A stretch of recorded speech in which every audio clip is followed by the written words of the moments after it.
주님의 이름으로 환영합니다. 우리 장로님 기도하셨듯이 이 공의가 이루어지는 나라, 또 정의가 이루어지는 우리 대한민국이 됐으면 좋겠다 하는 생각이 듭니다. 지난주에 우리 대법관 후보자 인사청문회를 잠깐 짧은 영상을 하나 봤습니다.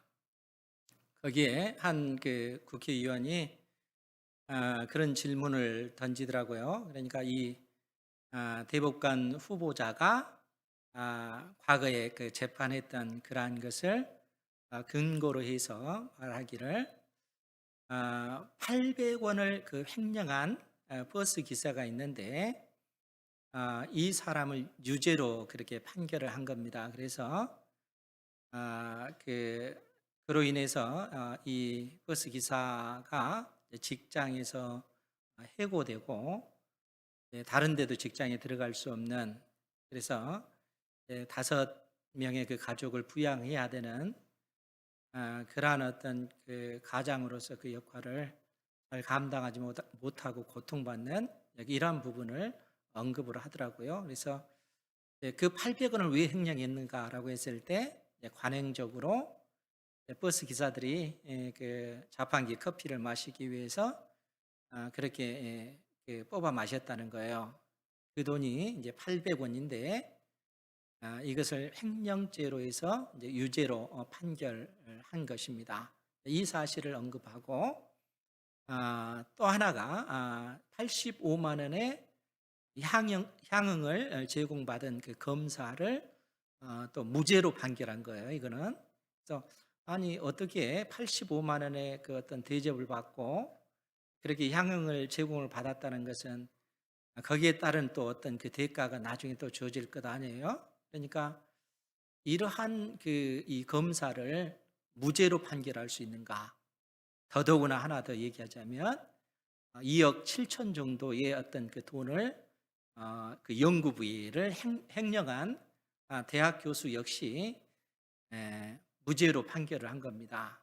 그래서 이 국회의원이 지적하기를 도대체 양형 기준이 뭐냐? 그러니까 이처럼 판단하는 그 기준이 있을 것 아니야? 그 기준이 뭔가? 라고 질문을 하더라고요. 그러니까 일정한 그 기준을 가지고 공평하게 그 사람이 버스 기사든 검사든 대학 교수든 그것과 상관없이 일정한 그 기준으로 판단을 해야 되는데 800원을 횡령한 그 사람은 이건 유죄로 그렇게 판결하고, 그래서 그 버스 기사의 어떤 그 직장에서 해고될 수 있도록 하고 85만 원의 그 향응을 제공받았던 검사와 또 2억 7천 정도의 어떤 그 돈을 횡령한 대학 교수는 또 무죄로 그렇게 판결한 이것이 도대체 그 기준이 무엇인가? 대법관 후보자가 편향된 그 의식을 가지고 있는 것 아니냐라는 그러한 지적을 한 부분이었습니다. 그러니까 그것이 유죄가 됐든 무죄가 되었든 중요한 것은 일관성 있는 그 기준이 중요한 것이죠. 공정한 그 기준이 중요합니다. 우리가 성경을 보더라도 신명기 25장 13절 이하의 말씀을 보더라도 하나님께서 이스라엘 백성들에게 하신 말씀이 있습니다. 그것이 뭐냐면 너는 내 주머니에 두 종류의 저울추 곧 큰 것과 작은 것을 넣지 말 것이며, 이렇게 얘기를 하고 있어요. 그러니까 너희 호주머니 속에 두 개의 저울추를 준비하지 말라는 거예요. 큰 것과 작은 것을 준비하지 말라라는 얘기입니다. 그 말은 뭐겠습니까? 너는 온전하고 공정한 저울추만 두라, 그 얘기입니다. 한 개의 저울추만을 두라는 것이죠. 공정한 그 저울추만 두라. 그 공정이 뭐겠습니까? 그것은 버스 기사든 검사든 대학 교수든 상관없이 하나의 그 기준으로 적용을 하는 것입니다. 그것이 공정의 원리라는 거예요. 그러니까 공정이라고 하는 것 자체가 공평하고 올바른 그런 의미잖아요. 그러니까 공평하고 올바르게 모든 사람에게 적용해야 된다라는 얘기입니다. 그러니까 그렇게 되어질 때 이 사회가 건강해지는 것입니다. 또한 하나님께서 이 세상을 통치하신 그 원리가 그 공정의 원리라는 거예요. 하나님께서는 범죄한 인생에게는 그 인생을 심판하시고, 또 선을 행하는 이에게는 하나님께서는 은혜를 주시는 그 하나님이시라는 거예요. 그러니까 그 기준이 일정한 것입니다. 하나님 보시기에 많이 배운 사람과 배우지 못한 사람, 많은 재물을 가지고 있는 사람과 재물이 없는 사람, 차등해서 하나님께서 대우하시는 것이 아니라는 거예요. 일정한 원리 원칙에 의해서 하나님께서는 온 세상을 통치하고 계시고, 하나님의 형상대로 창조한 받은 인생도 마땅히 그러한 원리에 의해서 삶을 살아야 하는 것이죠. 그러니까 한 나라의 어떤 대통령이라 할지라도, 또 한 어떤 사회의 지도적인 위치에 있다 할지라도, 그들은 이 공정의 그 원리에 근거해서 그 사회를 지도해 나가야 된다는 거예요. 그래야만이 그 사회가 건강한 사회, 튼튼한 그러한 사회로 설 수가 있기 때문에 그렇다는 것이죠. 그런데 우리가 역사를 통해서 보더라도, 또 성경을 통해서 보더라도, 과연 이 땅에 공정한 그러한 나라, 또 이 공정한 그러한 어떤 그 공동체가 이루어질 수 있겠는가라고 하면 성경은 부정적으로 이야기를 합니다. 왜냐하면 우리 인간의 죄악된 그 본성 때문에 그래요. 만물보다 부패한 것이 우리 인생의 마음이기 때문에 그런 것입니다. 그러니까 이 완고한 그 마음, 죄악된 이 마음을 보면 그것이 어떻게 되어질지, 역사가 발전하면서 긍정적인 요소보다는 부정적으로 역사가 끝날 수밖에 없음을 성경이 보여주고 있다는 거예요. 완악한 우리 인간의 본성 때문에 그렇습니다. 그러니까 그러한 어떤 세상 속에서 믿음의 사람들이 살아간다는 것은 쉬운 문제가 아니죠. 왜냐하면 믿음의 사람들은 하나님을 예배하기 때문에, 하나님의 말씀에 의지하여 살아가기 때문에 이 세상과 맞지 않기 때문에 그렇습니다. 이 세상 속에서는 이 믿음의 사람들은 환난을 당하고 핍박을 당할 수밖에 없는 그러한 구조이기 때문에 그런 것이죠. 그러니까 여러분, 우리가 지난주 말씀을 통해서 봤듯이, 그래서 이 땅에서 성도들이 그들의 그 억울한 사정, 그들의 그 고통스러운 사정, 억울하게 핍박당했던 그 모든 것들을 하나님 앞에 다 아뢰면서, 하나님, 우리가 어느 때까지 참아야 합니까?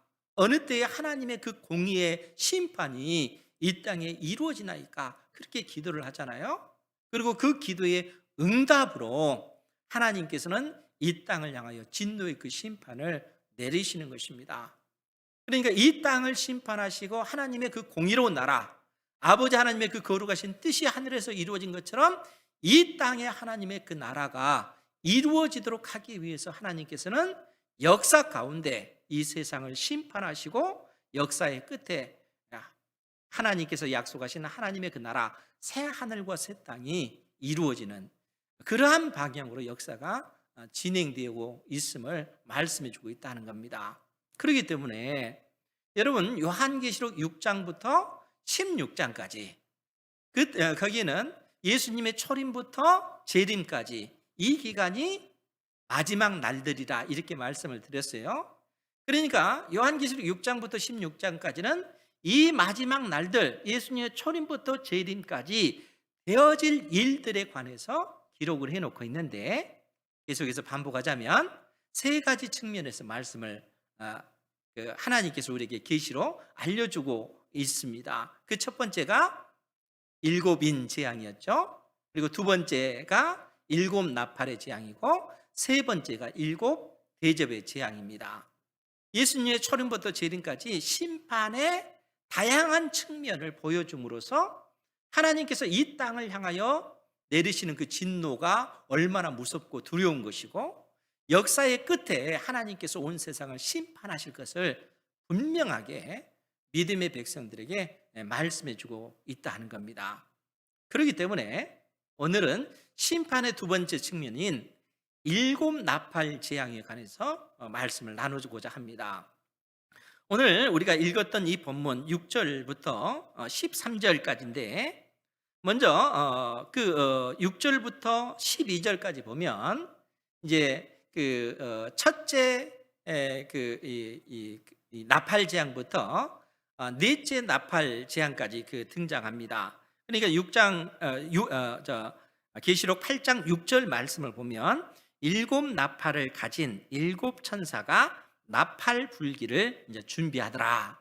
그래서 일곱 나팔 재앙이 시작이 되는데, 이제 첫째 천사가 나팔을 부니, 그리고 8절은 둘째 천사가 나팔을 부니, 또 10절은 셋째 천사가 나팔을 부니, 또 12절은 넷째 천사가 나팔을 부니, 이렇게 언급하면서 첫째 천사부터 넷째 천사까지 그 하나님의 진노의 심판이 어떤 형태로 나타나는가 하면 땅을 향해서, 그리고 바다를 향해서, 강을 향해서, 하늘에 있는 해, 달, 별을 향해서 하나님께서 진노의 심판을 내리십니다. 그러니까 여러분 생각해 보세요. 그 땅과 바다와 강과 하늘에 있는 해, 달, 별 하면은 실상 우주 전체를 얘기하는 것이죠. 우주 만물을 향하여 하나님께서 내리시는 진노의 심판이 언급되고 있습니다. 우주 세계를 향해서 하나님께서 우리가 살고 있는 이 세상을 향하여 내리시는 진노의 심판인 것이죠. 그리고 나서 13절 말씀에 보면 내가 또 보고 들으니 공중에 날아가는 독수리가 큰 소리로 이르되, 여러분 독수리가 말은 할 수 없잖아요. 독수리는 시체들이 모인 곳에 모이는 것이, 시체들이 있는 곳에 독수리들이 모이잖아요. 그러니까 이 독수리 자체가 상징하는 것은 하나님의 진노의 심판을 이야기하는 거예요. 그런데 이 독수리가 큰 소리로 땅에 있는 자들에게, 이 땅에 있는 자들은 하나님을 모르는 자들, 하나님을 대적하는 이 세상에 속한 자들을 향해서 하는 얘기입니다. 그러니까 땅에 사는 자들에게 화가 있으리니 이는 새 천사들이 불어야 할 나팔 소리가 남아 있음이라, 이렇게 언급을 하고 있다는 거예요. 그러니까 다섯째 나팔, 여섯째 나팔, 일곱째 나팔 재앙은 이 땅에 속한 자들에게 내리시는 하나님의 진노의 심판이다라는 얘기입니다. 즉 첫 번째부터 네 번째까지는 우주 만물을 향한 하나님의 진노의 심판이라면, 다섯 번째부터 일곱 번째까지는 하나님을 알지 못하는 이 세상 사람들을 향한 하나님의 진노의 심판이 임하는 것을 말씀해 주고 있습니다. 그러니까 예수님의 초림부터 재림까지 이 마지막 날들 가운데 벌어질 일들에 관해서 지금 이처럼 말씀을 해주고 있다는 거예요. 그런데 여러분들이 기억하셔야 될 것이 있습니다. 그것이 뭐냐면 이 나팔이 의미하는 바가 뭔가 하는 거예요. 나팔 소리가 울려 퍼질 때 나타나는 현상이 뭔가 하는 겁니다. 여러분, 우리가 출애굽기 19장 16절 말씀에 보면 하나님께서 시내산에서 강림하실 때의 그 모습을 묘사해 놓고 있습니다. 우리 화면을 보시고 제가 봉독해 드리면, 셋째 날 아침에 우레와 번개와 빽빽한 구름이 산 위에 있고 나팔 소리가 매우 크게 들리니 진중에 있는 모든 백성이 다 떨더라. 그러니까 나팔 소리가 매우 크게 들리니, 이렇게 언급을 하고 있잖아요. 나팔 소리가 매우 크게 들리니, 그런데 이 나팔 소리는 사람이 부는 소리가 아니라고요. 하나님께서 시내산에서 강림하실 때 울려 퍼졌던 소리가 나팔 소리입니다. 그러니까 나팔 소리라고 하는 것은 뭐냐면 하나님의 임재의 표현이 나팔 소리인 것입니다. 그런데 놀랍게도 하나님께서는 이스라엘 백성과 언약을 체결하시고 나서 이스라엘 백성들에게 하신 약속이 있습니다. 그 약속이 뭐냐면, 만일 너희들이 이방 민족과 이방 나라와 전쟁을 벌였을 때, 즉 하나님을 알지 못하고 하나님을 대적하는 그러한 족속들과 전쟁이 벌어졌을 때, 제사장은 그 가운데 나팔을 길게 불라는 거예요. 왜 길게 나팔 소리를 불라 했을까요? 그러면 하나님께서 그 나팔 소리를 듣고 이스라엘 백성들과 맺은 언약을 기억하겠다는 거예요.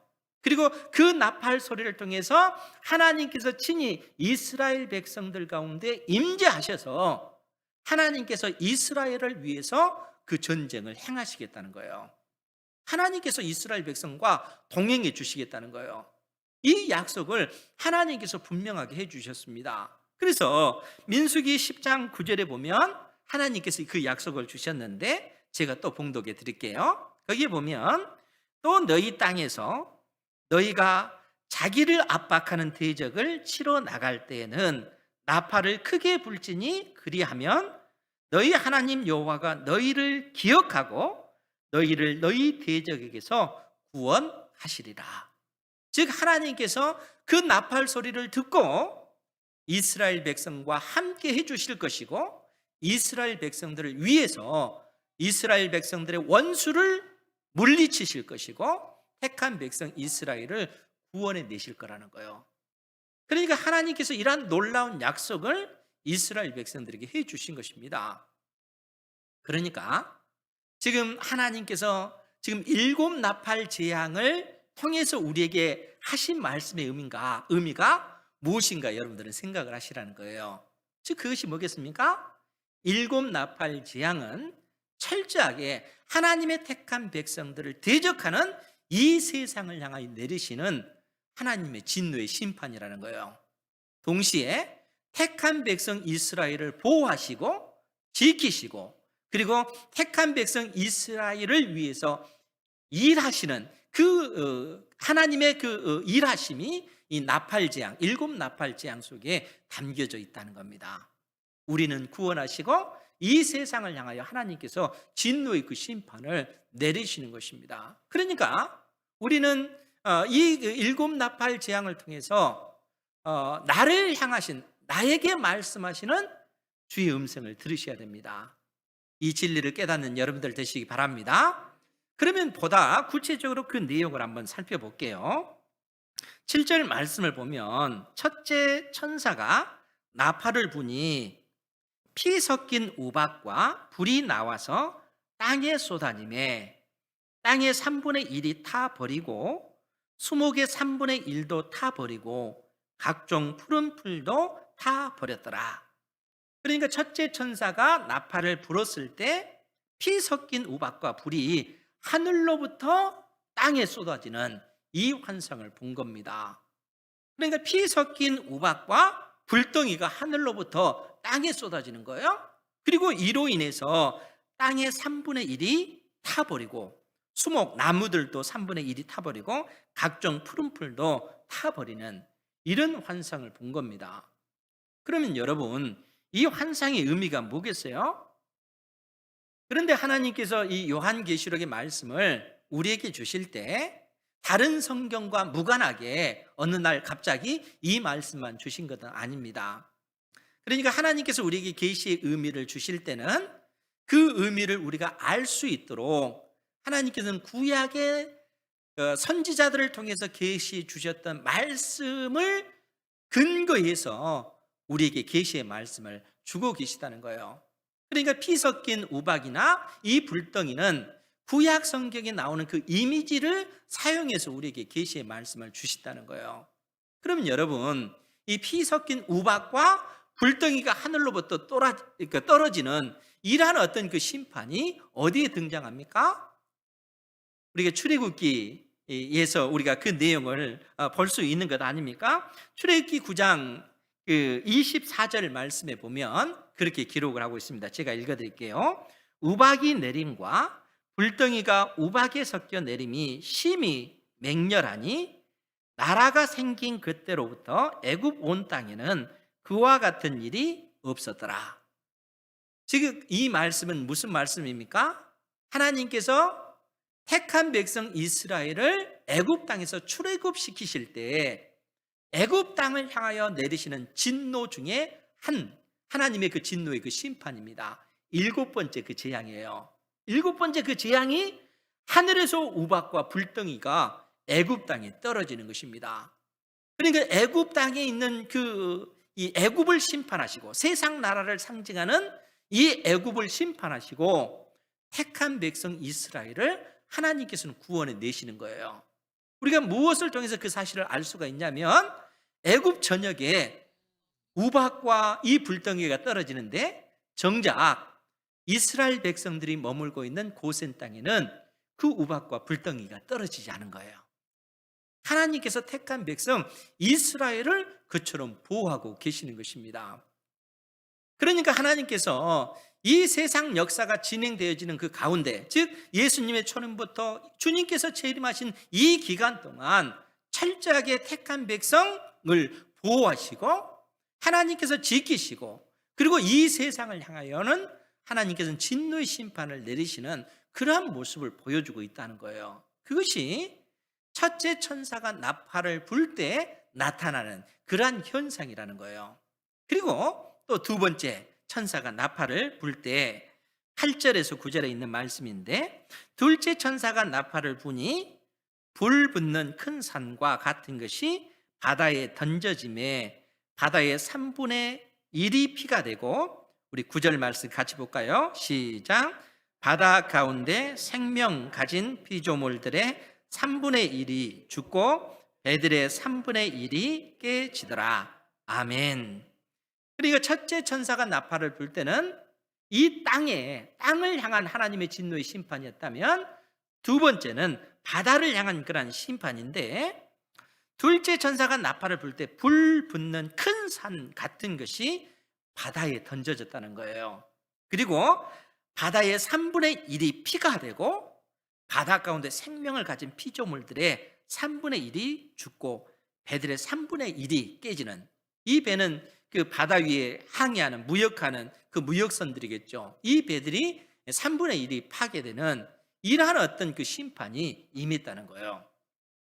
그럼 여러분 말씀이 의미하는 바가 뭐겠어요? 지금 불 붙는 큰 산이라고 언급이 됐는데, 예레미야서 51장 25절에 보면 그렇게 기록을 하고 있습니다. 제가 읽어드릴게요. 예레미야 51장 25절에 보면 여호와의 말씀이니라 온 세계를 멸하는 멸망의 산아.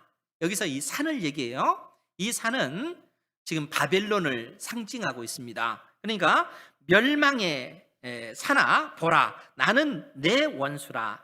나의 손을 내 위에 펴서 너를 바위에서 굴리고 너로 불탄 산이 되게 할 것이니, 즉 하나님께서 택한 백성 이스라엘을 위해서 이스라엘을 멸망시켰던 바벨론을 큰 산으로 비유를 하고 이 큰 산을 불탄 산이 되도록 만들어버리겠다. 즉 하나님께서는 바벨론을 멸망시키시고 택한 백성 이스라엘을 구원하시겠다라는 그 의미가 그 속에 담겨져 있다는 거예요. 그러니까 하나님께서는 사도 요한을 통해서 둘째 천사가 나팔을 불었을 때 불 붙는 큰 산과 같은 것이 바다에 던져졌다는 거예요. 여러분, 불 붙는 큰 산, 사도 요한 당대에 불 붙는 이 큰 산이 의미하는 바가 무엇이겠습니까? 여러분, 예레미야 선지자 당대에 그 큰 산은 바벨론을 상징했다면, 사도 요한 당대에 큰 산은 로마를 의미합니다. 여러분, 로마라고 하는 나라가 하루아침에 멸망당할 수 있겠어요? 여러분, 오늘날 생각해 보세요. 중국이라고 하는 나라나 미국, 러시아 같은 나라가 멸망할 수 있겠어요? 그처럼 강대한 나라가 우리가 생각하기에 그 나라는 망하지 않을 것 같잖아요. 로마라고 하는 나라 자체도 그렇다는 거예요. 그런데 하나님께서 그러했던 나라들, 바벨론도 그렇고 이 로마도 그렇고, 하나님께서 그 큰 산과 같은 그 나라들을 불타게 만들어 버리겠다는 거예요. 불탄 산이 되도록 만들어 버리겠다는 거예요. 하나님께서 세상 나라로 상징되어지는 그 나라를 심판하시고 멸하시겠다는 겁니다. 그것이 지금 둘째 천사가 나팔을 불었을 때 나타나는 현상입니다. 그러니까 불 붙는 큰 산과 같은 것이 바다에 던져졌을 때 바다의 3분의 1이 피가 되고 바다 가운데 생명을 가진 피조물들의 3분의 1이 죽고 배들의 3분의 1이 깨지더라. 그러니까 그 큰 나라를 의지하고 의존했던 수많은 나라들, 그 민족들이 그 큰 나라가 멸망당함으로써 그들 역시 멸망당할 수밖에 없는 그러한 그 모습을 보여주고 있다는 거예요. 그것이 둘째 천사가 나팔을 불 때 되어지는 그 일이라는 거예요. 그러니까 지금 하나님께서는 우리 주님께서 이 땅에 재림하시기 전까지 우주적인 어떤 대재앙뿐만 아니라 또 그 우주 속에 있는 수많은 나라들, 민족들, 하나님을 대적하는 그 인생들을 심판하고 계시는 것을 보여주고 있다는 거예요. 그러한 어떤 모든 그 하나님의 그 진노의 이러한 심판이 믿음의 백성들이 하나님 앞에 기도했던 기도의 응답으로 지금 하나님께서는 역사를 진행시켜 나가고 있다는 거예요. 왜냐하면 이 땅을 심판하시고 하나님의 그 공의로운 나라, 하나님의 그 나라를 건설하시기 위한 그러한 과정으로 지금 역사가 진행되어지고 있기 때문에 그런 것입니다. 그것이 두 번째 천사가 나팔을 불 때 되어진 그 일들이라는 거예요. 그런데 또 세 번째 천사가 등장을 합니다. 10절 말씀에 보면 셋째 천사가 나팔을 부니 횃불같이 타는 큰 별이 하늘에서 떨어져 강들의 3분의 1과 여러 물샘에 떨어지니 11절 같이 보죠. 시작. 이 별 이름은 쓴쑥이라 물의 3분의 1이 쓴쑥이 되매 그 물이 쓴물이 되므로 많은 사람이 죽더라. 아멘. 셋째 천사가 나팔을 불 때는 횃불같이 타는 큰 별이 하늘에서 떨어졌다라고 그렇게 얘기를 합니다. 이제는 하늘에 큰 별을 지금 언급하고 있어요. 그런데 하늘에 그 큰 별이다라고 했을 때는 그 큰 별 역시 세상에 강력한 그 나라를 상징하고 있음을 또 성경이 우리에게 말해주고 있습니다. 이사야서 14장 12절 이하에 보면 그 부분 제가 또 봉독해 드릴게요. 너 아침의 아들 계명성이여. 아침의 아들 계명성, 큰 별을 얘기하는데 이 계명성은 바벨론을 상징하고 있습니다.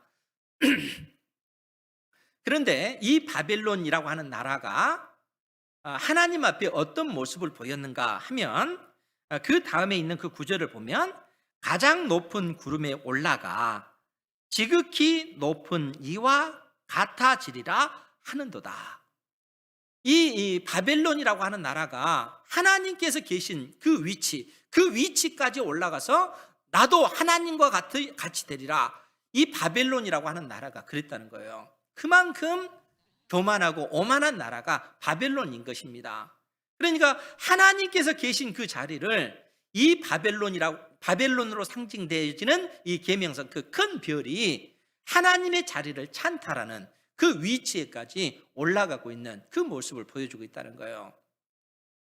그러니까 하나님께서는 역사 가운데 등장하는 수많은 이 세상의 강대한 나라들을 하나님을 대적하고 하나님의 자리에 올라서고자 하는 그러한 그 나라들을 지금 언급하면서 그 나라와 그 나라를 의지하는 나라들, 민족들을 심판하실 것을 말씀하고 있다는 거예요. 그 내용이 셋째 천사가 나팔을 불 때 대전의 그 일이라는 거예요. 그래서 횃불같이 타는 큰 별이 하늘에서 떨어져 강들의 3분의 1과 여러 물샘에 떨어지니, 강들과 물샘, 우리가 마시는 그 물 위에 떨어지니 그 얘기입니다. 여러분, 최근 지구촌 곳곳에 수많은 자연재해들이 막 발생을 하잖아요. 유럽 같은 그런 곳은 지금 폭염과 가뭄으로 인해서 엄청나게 고통을 당하고 있습니다. 또 기사를 보니까 다뉴브 강, 그 강이 그 발원지가 이 독일입니다. 이 독일에서부터 이 강이 흘러가서 동유럽을 거쳐서 흑해로 그렇게 흘러가거든요. 엄청나게 긴 강입니다. 그런데 이 가뭄이 드니까 이 다뉴브 강이 강물이 마르다 보니까 어떤 일이 벌어졌냐면 2차 세계대전 때 독일군의 그 전함이 침몰했는데 약 20여 척이 그 수면 위로 드러났다고 해요. 2차 세계대전 동안 그 강물이 이렇게 확 차 있으니까 그 위로 무수한 그 배들이, 무역선들이 오고 가잖아요. 그런데 지금까지 어떤 이 전함들이 발견된 예가 없는데 가뭄으로 인해서 그만큼 강바닥이 드러나는 그런 상황이 되어버린 거예요. 그러니까 그러한 전함들이 무려 20여 척이 지금 발견되고 있는 그런 상황입니다.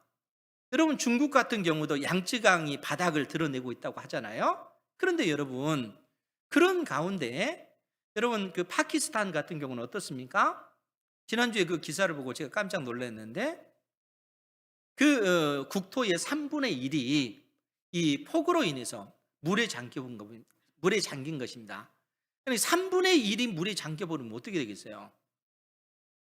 엄청난 그런 재해죠. 한편으로는 가뭄으로 인해서 그 허덕이는데, 또 이 파키스탄 같은 경우는 그 홍수로 인해서 3분의 1이 국토가 그 잠기게 되고, 물이 잠기게 되면 어떻게 되겠어요? 그 물이 그 고인물로 인해서 그 수인성 그 전염병들이 막 생겨날 수밖에 없어요.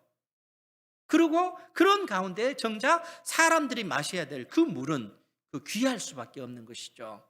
지금 그러한 일들이 지구촌 곳곳에서 벌어지고 있다는 거예요.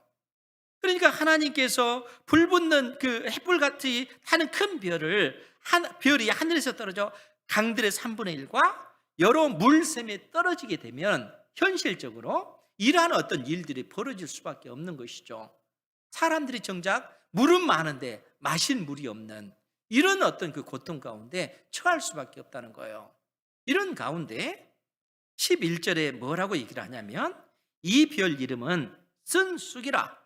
물의 3분의 1이 쓴쑥이 되매 그 물이 쓴물이 되므로 많은 사람이 죽더라. 이렇게 언급을 하고 있습니다. 여러분, 이 말이 무슨 얘기일까요? 이 별 이름이 쓴쑥이래요. 그러면서 이 쑥으로 인해서 물의 3분의 1이 쓴쑥이 되매 그 물이 쓴물이 되어서 그 물을 먹고 많은 사람들이 죽임을 당하는 이런 일이 벌어졌다는 거예요. 이게 실제적으로 물이 오염되어서도 사람이 죽을 수도 있지만, 또 이게 영적인 그 측면을 또 하나님께서 언급해 주고 계세요. 신명기 29장 18절 이하에 보면, 신명기 29장 18절 이하에 보면 제가 봉독해 드리겠습니다. 너희 중에 남자나 여자나 가족이나 지파나 오늘 그 마음이 우리 하나님 여호와를 떠나서 그 모든 민족의 신들에게 가서 섬길까 염려하며 독초와 쑥의 뿌리가 너희 중에 생겨서 이 저주의 말을 듣고도 심중에 스스로 복을 빌어 이르기를 내가 내 마음이 완악하여 젖은 것과 마른 것이 멸망할지라도 내게는 평안이 있으리라 할까 염려한다. 하나님께서 이렇게 말씀하고 계셔요. 이 말이 무슨 얘기입니까? 지금 이스라엘 백성들이 약속의 땅 가나안 땅에 들어가서 그 땅에서 그 이방 민족들이 생겼던 우상들을 제거하고 하나님께서 원하시는 그 거룩한 나라, 하나님의 그 공의의 나라를 그들이 이루어 나가야 되는데, 정작 그들이 그 땅에 들어가서 하나님을 섬기지 않고 우상을 섬기는 거예요. 우리가 하나님도 섬기고 우상도 섬기자. 이 세상의 어떤 질서와 그 원리대로 그렇게 살아가는 거예요. 그러면서 뭐라고 얘기합니까? 그들이 그래도 우리가 하나님을 섬기니까 하나님께서 우리에게 복을 주시리라, 하나님께서 우리에게 평강을 주시리라, 이렇게 얘기하고 있다는 거예요. 하나님께서 그것을 염려하신다는 거예요. 왜 그렇습니까? 그들이 그렇게 살면 그로 인해서 그들의 영혼이 망할 수밖에 없기 때문에 그렇습니다. 그래서 하나님께서 뭐라고 얘기를 합니까? 19절에 이 저주의 말을 듣고도, 이 저주의 말이 뭐겠어요? 그들이 독초와 쑥의 뿌리가 그들 주위에 생겨서 하나님 외에 다른 신을 섬기고 그렇게 되면 너희들이 멸망당한다, 이 저주의 말을 듣고도 그들이 그 깨닫지를 못하는 거예요. 그러면서 오히려 그들이 뭐라고 얘기했냐면 하나님께서 나에게 복을 주시리라, 하나님께서 나에게 평강을 주시리라, 이렇게 얘기를 하고 있다는 거예요. 이것이 쓴 물이라는 거예요. 이 물로 인해서 그들이 죽임을 당할 수밖에 없다, 그 얘기입니다. 그러니까 하나님께서는 믿음의 그 자녀들에게 우리가 이 세상, 이 마지막 날들 가운데 살아가면서 어떻게 해야 될 것인가, 이 땅에 소망을 두는 삶을 살아서는 안 된다는 거예요. 세상과 타협하지 아니하고 오직 하나님을 바라보며 믿음의 삶을 살아가야 된다는 것이죠. 하나님께서는 이러한 경고의 말씀을 우리에게 주고 계시는 것입니다. 그것이 셋째 천사가 나팔을 불 때 되어진 그 일들이라는 거예요. 그리고 12절 말씀에 보면 넷째 천사가 나팔을 부니 해 3분의 1과 달 3분의 1과 별들의 3분의 1이 타격을 받아 그 3분의 1이 어두워지니 낮 3분의 1은 비추임이 없고 밤도 그러하더라. 이제는 하늘에 있는 해와 달과 별들이 타격을 받습니다. 해가 3분의 1이 타격을 받아서 빛을 내지 않아요.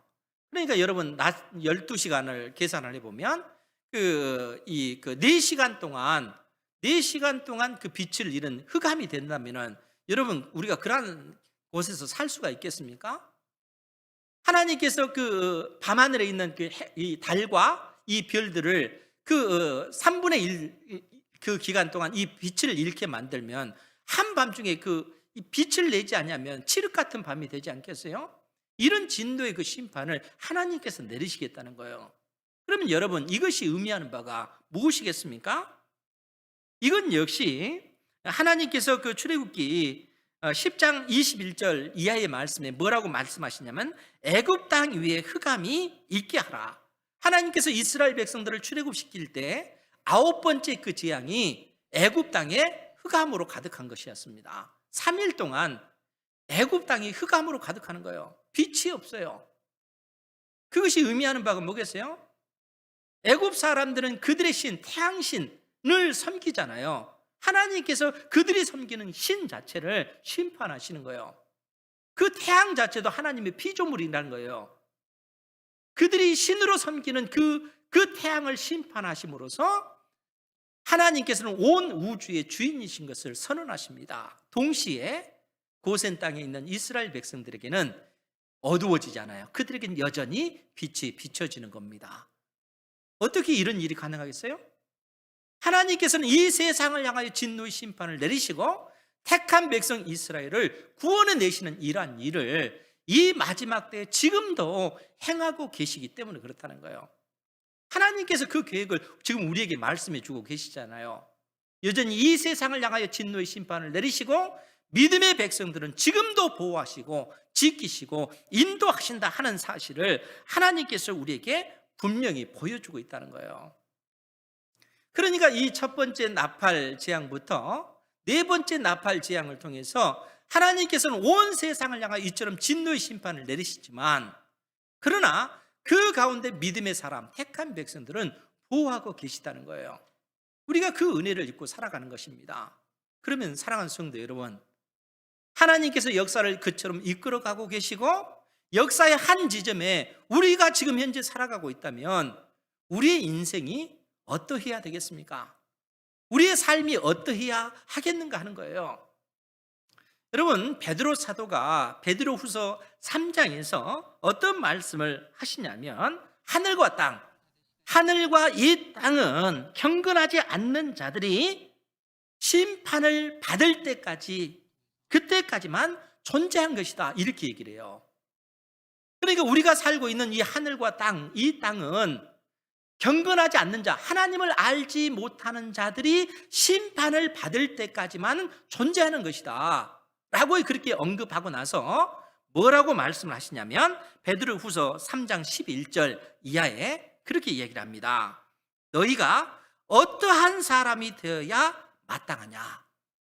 그러한 어떤 세상, 즉 하늘과 땅은 하나님을 경외하지 않는 자들이 심판을 받을 때까지만 존재하는 것인데 그러한 가운데 믿음의 백성인 너희들은 이 땅에서 어떠한 사람이 되어야 하는 것이 마땅하냐 이렇게 질문을 던지고 있다는 거예요. 그러면서 뭐라고 얘기해요? 거룩한 행실과 경건함으로 하나님의 날, 우리 주님께서 재림하실 그 날이 임하기를 바라보고 간절히 사모하라. 그 날에 하늘이 불에 타서 풀어지고 물질, 땅이 뜨거운 불에 녹아지려니와 우리는 그의 약속대로 의가 있는 것, 그 의가 어떤 의입니까? 하나님의 공정, 하나님의 공의로운 그 나라, 모든 사람들이 공평하게 대우받는 그 나라가 있는 곳인 새 하늘과 새 땅을 바라보도다 이렇게 선언하고 있다는 거예요. 그러니까 우리가 이 땅에서 어떻게 살아야 되겠는가? 하나님께서 역사를 이처럼 진행시켜 나가고 있는데 그 역사의 한 지점에서 믿음의 백성들은 어떠한 삶을 살아야 되는가? 네가 어떤 사람이 되어야 하겠는가? 거룩한 행실과 경건함으로 우리 주님께서 재림하실 그 날을 사모하면서 믿음의 그 주님을 바라보라는 거예요.